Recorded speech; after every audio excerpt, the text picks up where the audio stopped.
The purpose of the gathering is to urge the government to reconsider shutting entertainment outlets by 1 a.m. because we feel that that particular measure would actually have an impact on the country's economy, culture, and the livelihood of our industry, livelihood of the people working in the industry. As you know, most entertainment outlets earn their income through people who walk through our doors. Now, usually what happens is customers come only after 12 a.m. because in our culture, we tend to go home first, dine with our families, and spend some time with our family. And by the time they actually come out, it's usually at 11 o'clock. Yeah, and another reason is they also go home early because it takes like 1 to 2 hours to get home. So by the time they come out to socialize, it's already 12 a.m. If you ask any of the business operators here, can I just ask you, what time do your customers come in? 12 o'clock. So when the customers come in at 12 o'clock, how do we close our business at 1 a.m.? And this industry actually supports thousands of people who work with us. Not just people who work, a lot of them also, for a lot of them, this is also a second job. In Malaysia, in Malaysia, a lot of us do second jobs.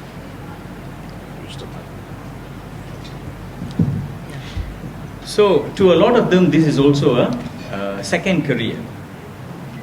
So if we can't operate after 1 a.m., most of us have to close our businesses. This is a fact. And thousands of people work in the industry. It's just not us.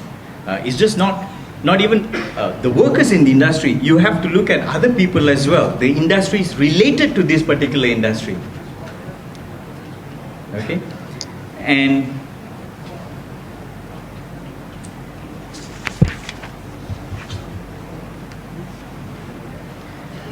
if you take, for example, foreigners, even the foreigners come in around 11 a.m. Tourists. They also come out to party around 11 to 12 a.m. And in fact, if you see the other outlets related to it, like restaurants, mini markets, the food stall owners, food stall vendors, there's vans that sells burgers and stuff like that. They actually rely on similar customers who patronize our outlets, and later on they go out to eat in these places. E-hailing companies. Okay. There were just a couple more things. One is the real problem is actually not the licensed outlets. We are regulated, we are easily monitored. If there is any untoward incident that takes place, the authorities can trace it back to us. But when you go out and drink in a place which is not licensed, you don't know it exists, how are you going to control it? So the TBKL, which is already doing a very good job, will have massive headache if people were to go out and open up all these bars and without licenses. It's going to be very difficult to monitor them.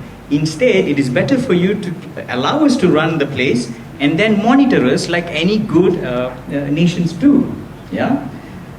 Now, the other issue is entertainment is part of our culture since the KL mining times, if you remember. Even Royal Slam Clark has a very long bar, as you can see, that's more than 100 years old probably.